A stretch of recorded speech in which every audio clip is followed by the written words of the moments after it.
इरावण एक कुशाग्र योद्धा थे और महाभारत 18 दिन ही क्यों हुआ महाभारत युद्ध में उनकी अहम भूमिका थी। इरावण अर्जुन और नाग कन्या उलूपी के पुत्र थे। इरावण ने पुरुष के रूप में जन्म लिया था, लेकिन एक श्राप के कारण वह किन्नर बन गए थे। हेलो दोस्तों, स्वागत है आपका हमारे अपने चैनल दिलीप X2 पर। अगर आपने अभी तक हमारे चैनल को सब्सक्राइब नहीं किया है तो पहले जाकर चैनल को सब्सक्राइब करें। आज इस वीडियो में हम जानेंगे महाभारत में पितामह भीष्म और किन्नर का क्या संबंध था। तो आइए शुरू करते हैं। यह हिंदू धर्म के प्राचीन ग्रंथों में से एक है। महाभारत के ही एक पात्र इरावण किन्नर समाज के देवता माने जाते हैं। इरावण अर्जुन और अन की पत्नी नाग कन्या उलूपी की संतान है, जो अरावण के नाम से प्रसिद्ध हैं। किन्नर किसी और से नहीं बल्कि अपने ही देवता से एक रात के लिए शादी करते हैं। महाभारत के अनुसार द्यौ नामक वसु ने गंगा पुत्र भीष्म के रूप में जन्म लिया था। श्राप के प्रभाव से वे लंबे समय तक पृथ्वी पर रहे तथा अंत में इच्छा मृत्यु से प्राण त्यागे। भीष्म ने कभी विवाह नहीं किया था।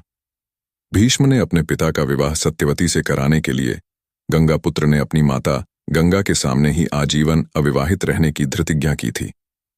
इरावण एक कुशाग्र योद्धा थे और महाभारत 18 दिन ही क्यों हुआ महाभारत युद्ध में उनकी अहम भूमिका थी। इरावण अर्जुन और नाग कन्या उलूपी के पुत्र थे। इरावण ने पुरुष के रूप में जन्म लिया था, लेकिन एक श्राप के कारण वह किन्नर बन गए थे। इरावण अर्जुन और नाग कन्या उलूपी का पुत्र था। सत्यवती के कारण ही भीष्म को आजीवन ब्रह्मचर्य रहने की कसम खानी पड़ी थी। कसम खाने के बाद उन्होंने हस्तिनापुर की गद्दी पर कुरुवंश का शासन बरकरार रखने के लिए कई तरह के अपराध किए थे। 1. सत्यवती के कहने पर ही भीष्म ने काशी नरेश की 3 पुत्रियों अंबा, अंबालिका और अंबिका का अपहरण किया था। महाभारत युद्ध के पीछे की सबसे बड़ी वजह दुर्योधन को माना जाता है। वह हस्तिनापुर के राजा धृतराष्ट्र का ज्येष्ठ पुत्र था। उसकी मां गांधारी थी, जिन्होंने 100 पुत्रों को जन्म दिया था। दुर्योधन कलयुग का अंशावतार था। अंबा ने ही भीष्म को श्राप दिया था, क्योंकि जब भीष्म ने विचित्र वीर्य से विवाह करने के लिए अंबा का अपहरण किया था तो उसने घोषणा की थी कि वह किसी और से प्रेम करती है। लेकिन जब अंबा उस व्यक्ति से विवाह नहीं कर सकी जिससे वह प्रेम करती थी, तो उसने भीष्म से विवाह करने का अनुरोध किया। हिनाबाई करौली के पूरे किन्नर समाज की गुरुमान होने के साथ ही अब सैकड़ों पशु पक्षियों की भी मां बन गई हैं। उनका पशु पक्षी प्रेम ऐसा है कि अब उनके जानकार और जजमान लोग भी उन्हें शुभ अवसरों पर पशु पक्षी ही भेंट देते हैं। भगवान शिव और नारायण ही हरा सकते थे, लेकिन परशुराम और भीष्म दोनों के बीच हुई युद्ध में परशुराम जी की हार हुई और 2 अति शक्तिशाली योद्धाओं के लड़ने से होने वाले नुकसान को आंकते हुए इसे भगवान शिव द्वारा रोक दिया गया।